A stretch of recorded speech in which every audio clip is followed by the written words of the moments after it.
Oi pessoal, tudo bem com vocês? Então, dando seguimento àquele comentário de ontem, né, sobre os algarismos, né, aquela curiosidade, eu queria comentar três conceitos que, de certa forma, intuitivamente a gente já sabe o que é, mas lidando com eles diretamente, isso vai dar uma facilidade para a gente entender o sistema de numeração decimal. Né? O primeiro conceito é o conceito de número, né? Que nada mais é um conceito abstrato que indica a quantidade em si, né? É o pensar a quantidade, né? A quantidade em si.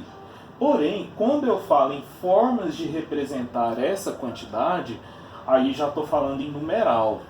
Né? O numeral eu posso representar ele visualmente, por sons, ou por linguagem braille, né, libras, né, eu faço uso então de símbolos, né, e palavras, né.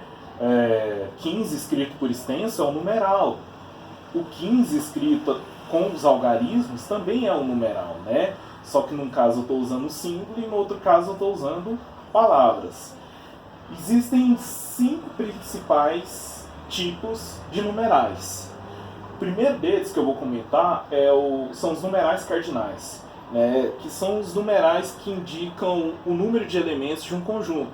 Por exemplo, conjunto dos estados brasileiros, 26 estados, então aí eu tenho o numeral cardinal que é 26.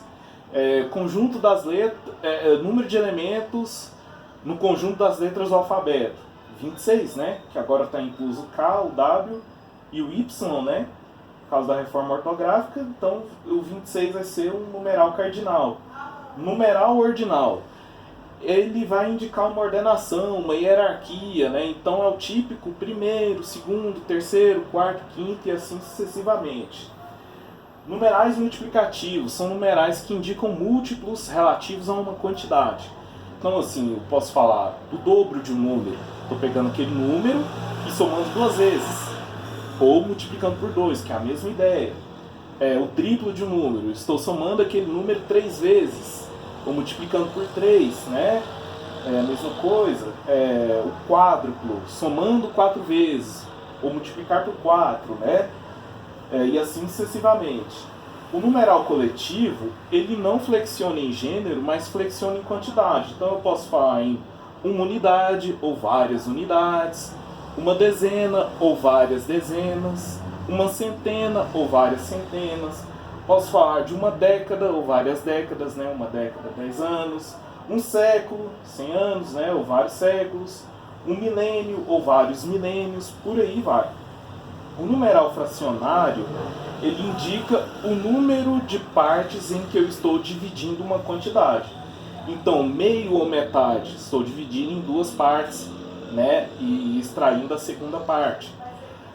Um terço, estou dividindo em 3 partes iguais, extraindo a terça parte.